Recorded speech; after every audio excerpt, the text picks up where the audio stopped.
Rajkot marketing યાર્ડનું કામકાજ છેલ્લા 4 દિવસથી અત્યારે બંધ કરી દેવામાં આવ્યું છે. માત્ર ને માત્ર કારણ એટલું છે કે હીરાનો વેપાર કરતા જેકે ટ્રેડિંગ કંપની એના ઢોલરિયા બંધુ અમારા માર્કેટ યાર્ડના કમિશન એજન્ટોના પૈસા 17 કરોડ ને 19 લાખ રૂપિયા લઈ અને મોબાઈલ સ્વિચ ઓફ કરી દેતા અમારે સીપી પાસે જઈ અને એની રજૂઆત કરવા માટે આવેદનપત્ર આપવામાં આવ્યું.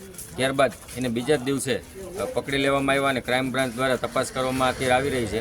માર્કેટિંગ યાર્ડમાં કામકાજ કરતા કમિશન એજન્ટોના આવડા મોટા નાણાંનો પહેલી વખત જ બનાવ બનેલ હોવાથી રાજકોટ માર્કેટિંગ યાર્ડમાં કમિશન એજન્ટો પાસે અત્યારે હાલ પૂરતા કોઈ પેમેન્ટની વ્યવસ્થા ન હોય. માલ વેચાય એટલે ખેડૂતોને રોકડું પેમેન્ટ આપવાનું હોય. ત્યારબાદ ખેડૂતો અને રોકડા પેમેન્ટ આવ્યા બાદ 4 દિવસ પછી વેપારીઓ અમને ચેક આપતા હોય છે.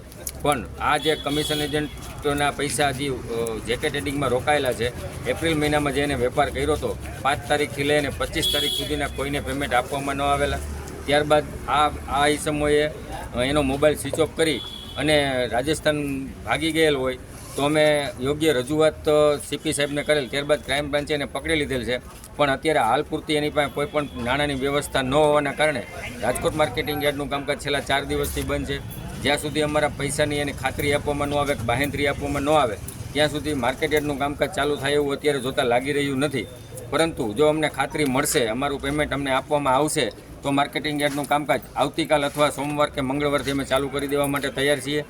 જ્યાં સુધી અમારા નાણાં ફસાયેલા છે ત્યાં સુધી તો માર્કેટ યાર્ડના કોઈ કમિશન એજન્ટો અત્યારે ચાલુ કરવાના મૂડમાં નથી.